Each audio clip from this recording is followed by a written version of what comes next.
presents Dick Powell, Charles Boyer, David Niven, Ida Lupino.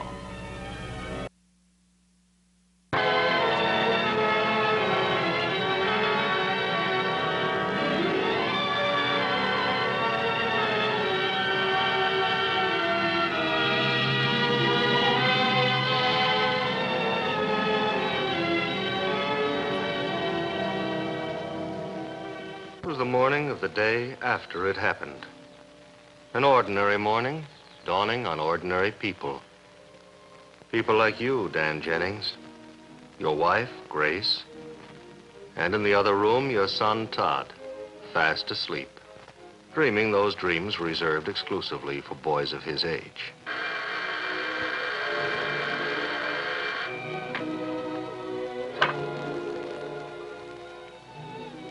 When you have a job like yours, Dan, mechanic in a garage, you get up long before the rest of the family. You go through the morning ritual automatically, even though you know this day will be different from any day you've ever lived. You pick up the morning paper, reposing, as usual, in the neighbor's yard. And then you see it, exactly where you put it the night before. Welcome home, our hero, Dan Jennings, inventor of the world's greatest carburetor. Signed, your son, Todd. This is what your son, Todd, thinks. But the truth is that the world's greatest carburetor is a dismal failure. That's what your boss told you yesterday, in no uncertain terms. Still, you bring it back into the house as a symbol of defeat. A carburetor that will set nothing in motion except your own flight to failure. It's not an easy decision to make, to run out on your wife and child, even though she's got a job and can support herself and the boy. But when all you've got left is their belief in you, you're not going to stick around to see it destroyed. Todd's notebook, the essay he'd been working on the night before. The greatest man in the world, George Washington. This is one Dan wouldn't be around to see finished.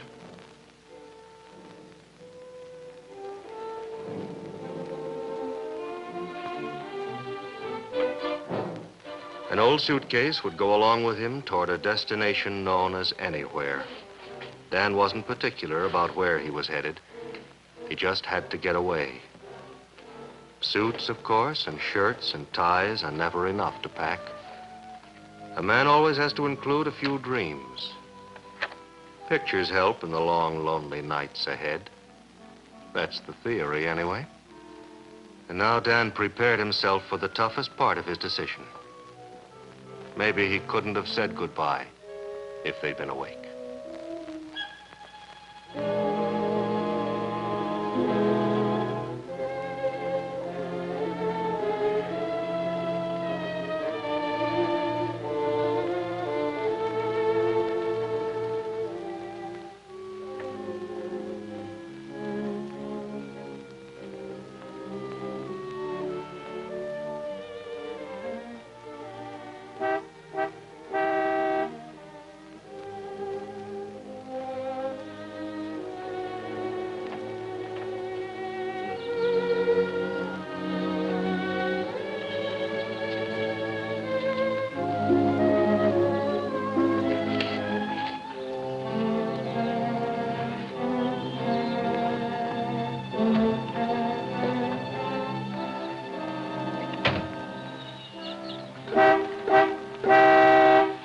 George, I'm here. Oh.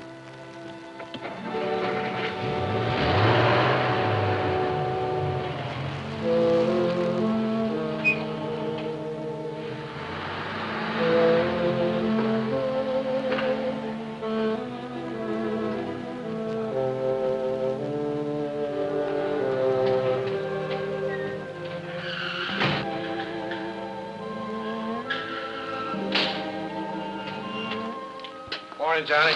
About time, too.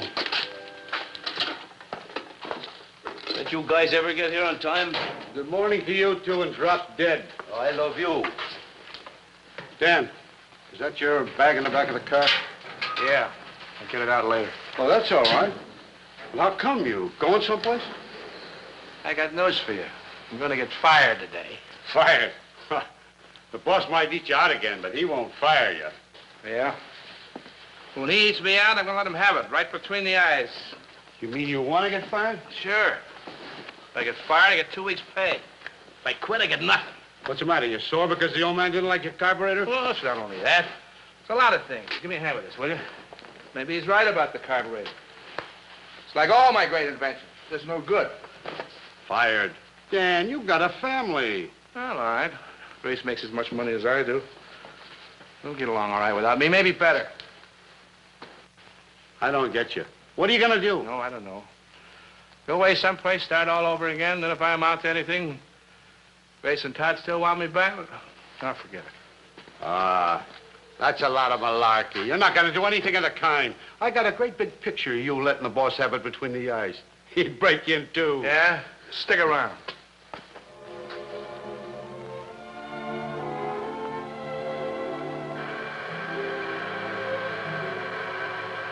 Back at the Jennings house, the rest of the family awakened, unaware that Dan was leaving them. Todd's day began with the usual frantic hunt for the alarm clock.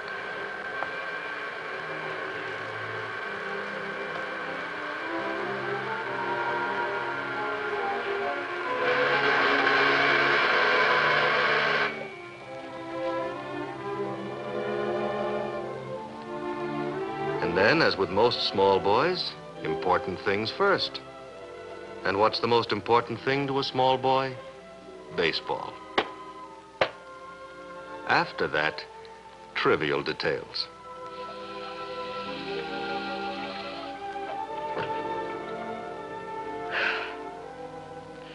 Todd? Yeah, Mom? Be sure to give your face a good scrubbing. I already did, Mom. That's a good boy, and make yourself a good breakfast. Okay, Mom.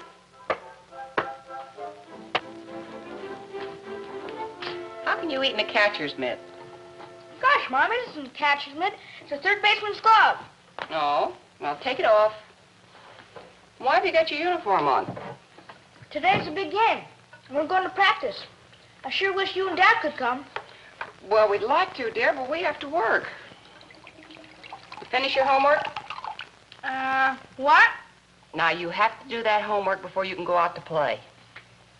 Oh, honey, what kind of a breakfast is that? It's all right. I'll write that thing while I eat. Who'd you finally decide was the greatest man in the world? George Washington. Only I might change it to Al Rosen. Who? Al Rosen. He's a third baseman for the Indians. I think you better stick to George Washington. Dad see my sign yet? Yes, he saw it, and he liked it. But, Todd, I wouldn't say anything to him about the carburetor. The deal isn't quite set yet. Oh? Now, you go on and finish your story. And you take your time and do a good job, huh? Okay.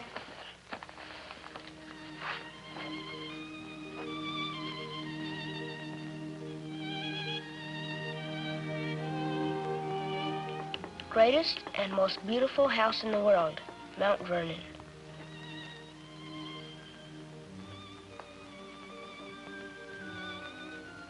This isn't generally known, but George Washington also was the father of his country. Father of Todd Jennings, my father, an inventor like Thomas Edison. I remember the day I just had gotten on my baseball suit. I was wearing it for the first time, and I was fixing my radio.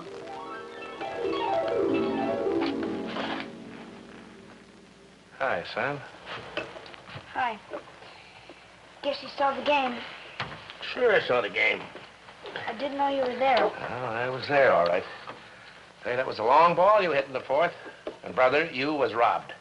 Yeah. I never saw the diamond in such bad shape. That ball sure took some crazy bounces in it. Ball went right between my legs. I kept my eye on it, just like you said. But it went right between my legs. Well, that's nothing. Even Rosen boots one occasionally.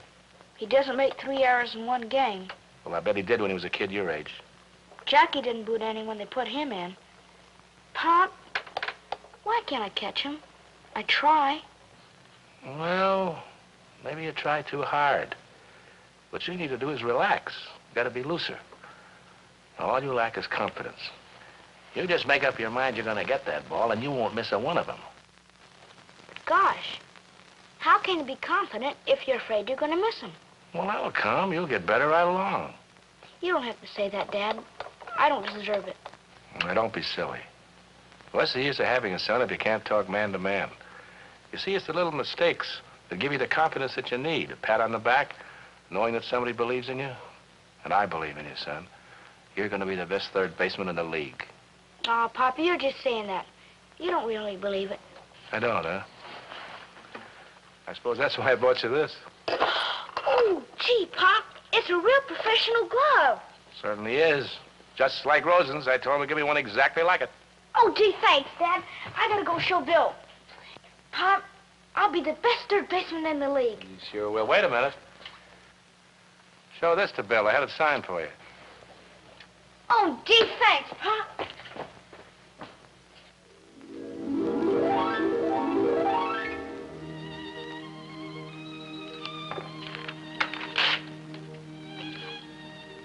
Greatest man in the world is my father. My father has invented a wonderful carburettor. It will be the greatest invention ever put on a car, and they will probably make my father vice president of the company. How are you getting along, Todd? I'm all through now. I don't need this till tomorrow anyway. Oh. Can I go to practice now? Oh, I guess so. When your dad forgot his lunch pail, will you take it by the garage? Sure. Did you write about Washington? No, somebody better. Read it if you want to. Well, I haven't got time, but I'm sure it's wonderful.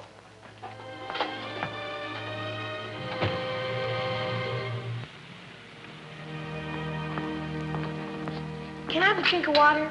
Sure, go ahead.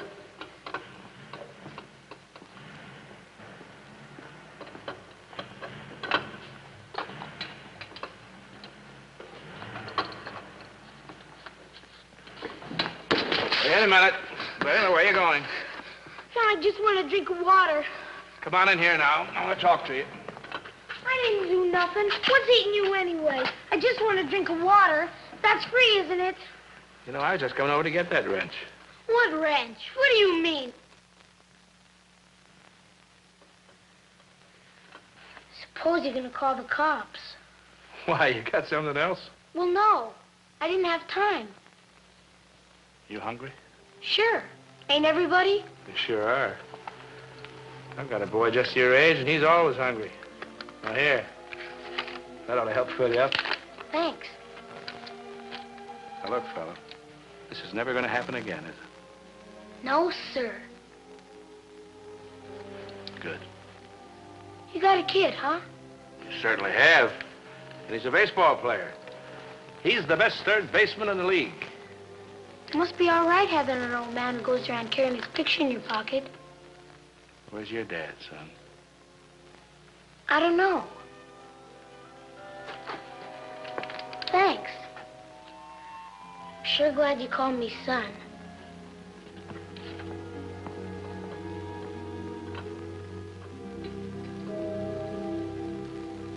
Jennings! Jennings! Where's he disappeared to now? Oh, there you are. Now, just what were you doing back there? Inventing, I suppose. Don't you know this job has to be out by noon? All right, I'll get it out. I'm sorry. Your job is to fix the cars. Put them back like they were. Nobody asked you to improve them. If you'd spend more time on the job you're being paid for, you'd be better off. The company knows how to make carburetors. They don't have to ask you. If they need improving, they can improve them. You said all that before, Nicholson. Let's forget it. The name is Mr. Nicholson. Well? Okay, Mr. Nicholson. I know why you're laying down on the job, you know. I know what you're up to. You want me to fire you. Oh, you know that, huh? Well, I'm not going to do it. And it's not because I don't want to give you the 2 weeks' pay either. I'd probably be better off if I did. No. I'm thinking of your family. Now, what is your wife and kid going to do if you run out on them? All right. I said I'm sorry, didn't I? Now I'll get back to my work. That's better. But this is only for your own good. There's nothing personal in this, Jennings. You could be the best mechanic around here if you'd only stick to your job. Oh, now where are you going? I forgot my wrench. Oh, that's just great. He forgot his wrench. All right, the rest of you, stop gawking. Somebody's got to work around here.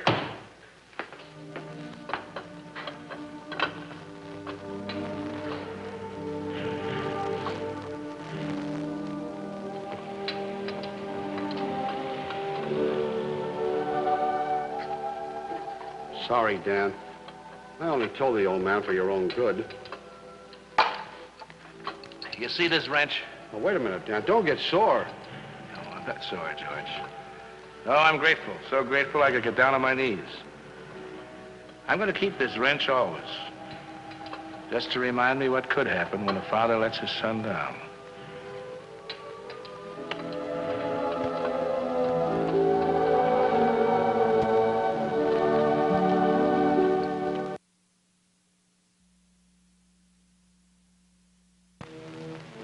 Todd hung around outside where his father worked. With a terrible bitterness, he had seen the boss, Mr. Nicholson, drive away. And now he saw him come back.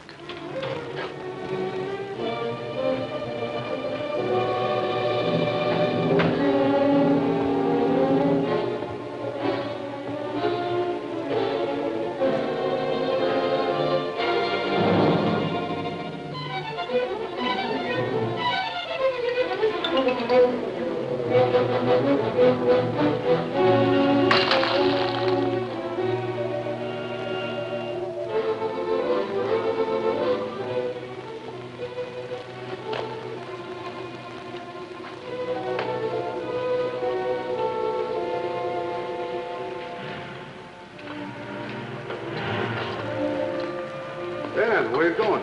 Going out to eat. I forgot my lunch pail.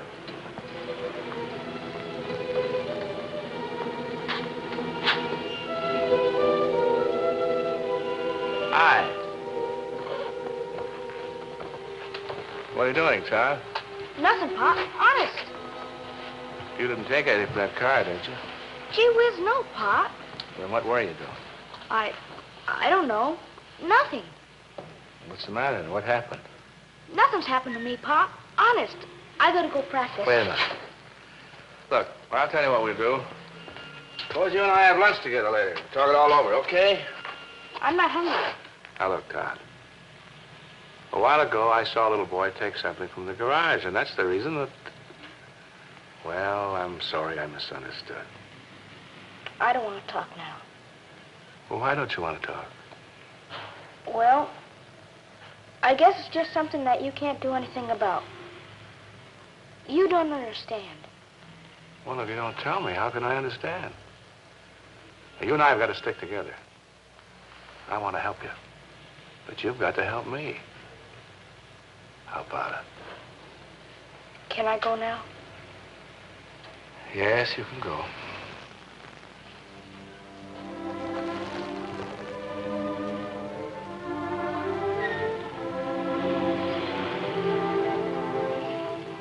Todd wandered up one street and down another, dazed by an emotion he found it difficult to understand. A small boy's first heartbreak. I don't know what I'll do.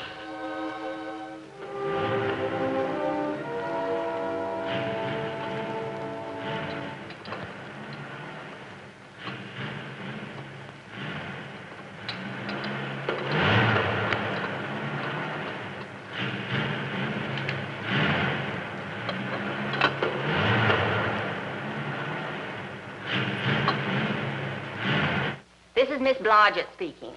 No, not Bludgett. Skip it. Oh, hello, Todd. Todd, where are you going? Todd, you can... When I promise a delivery, I get it out on time, and I expect Mr. people who Nicholson, do I'll business talk with to me you. to do You the can't same treat my thing. father that way. You're in the wrong place, boy. Out that way. Mr. Nicholson, I want to talk to you. What did you say? No, not you. You can't treat my father that way. Who's your father? What? Oh, no. I'll call you back. I'm surrounded by a pack of lunatics. Now, Who are you, and what are you trying... You're Jennings' kid. Yes, sir. And you can't treat my father that way. He's the best mechanic you've had, and you're lucky to have him. Your old garage couldn't get along without him. And another thing, he's a great inventor. He's a genius. And if you don't do something about that carburetor, someone else will. And they'll make lots of money. And another thing I'd like to tell you. This is the end, the absolute and final end. The whole world's gone mad. Miss Blodgett! Yes, sir. Did you call, sir? Yes, I called, sir. Get him out of here. Wait. Did your father send you in here? No, he didn't. And you shout too much. Get Jennings in here. We'll settle this thing once and for all. Well, get him. Yes, sir. Yes, sir.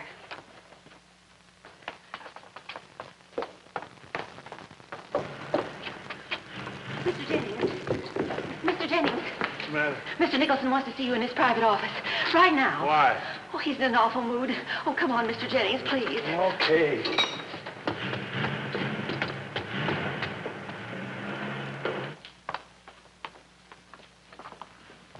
Relax, Miss Blodgett. Todd, what are you doing here? I always give my employees a chance to explain. Explain! Explain what? I suppose you didn't send this kid in here. I told you he didn't. He didn't even know. Of all the low tricks, I suppose you thought you'd appeal to my sentimental side. You can't treat my father like this. He's the best mechanic you have. Your garage couldn't get along without him. He's a genius. If you don't buy that carburetor, you'll be sorry. Is your whole family mad? I put up with your daydreaming, and now I've got the brat, too. Now, let me tell you... Just a minute. You've said enough. In fact, you've said too much. Won't you tell me what to do? I'll tell you what to do. And furthermore, you listen to me. Maybe you had a right to bawl me out this morning. Maybe I had it coming. But you have no right to speak to my son like that. If he wants to come in and talk to you, that's his business, but you got no right to bully him. This is my garage. And this is my son. And I wouldn't trade my son for 100 of your garages. And you can't bully him, and you can't call him a brat, and I demand an apology. Yeah. Let's not lose our heads about this. Maybe I did get a little mad, but I had a right to. Maybe I didn't mean everything I said, but... Now, you look here, Jennings. Mr. Jennings. What? You heard me. All right, Mr. Jennings. Such a lot of fuss over little details. Apologize. Well, yeah, you know I didn't mean that, boy. I'm sorry. That's all right. My son is playing in a crucial ball game today. He's playing third base. And I'm going out and watch him. And another thing. That carburetor of mine is good. Better than any they have. Now that I'm leaving here, I'm going to take it to the factory and they're going to buy it. Oh, no. Wait a minute. Just because you got sore, there's no reason for you to quit. So maybe I'll send you to the factory. What do you mean, maybe? All right. So I will send you to the factory. What more do you want, my blood? I'll talk it over with you Monday. Not your blood, the carburetor. Come on, champ. Let's go to the ball game.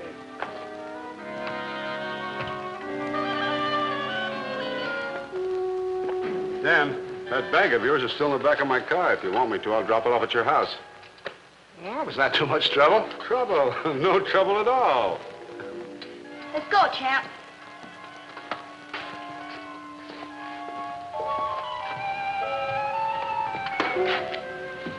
Say, Todd, about that story you wrote.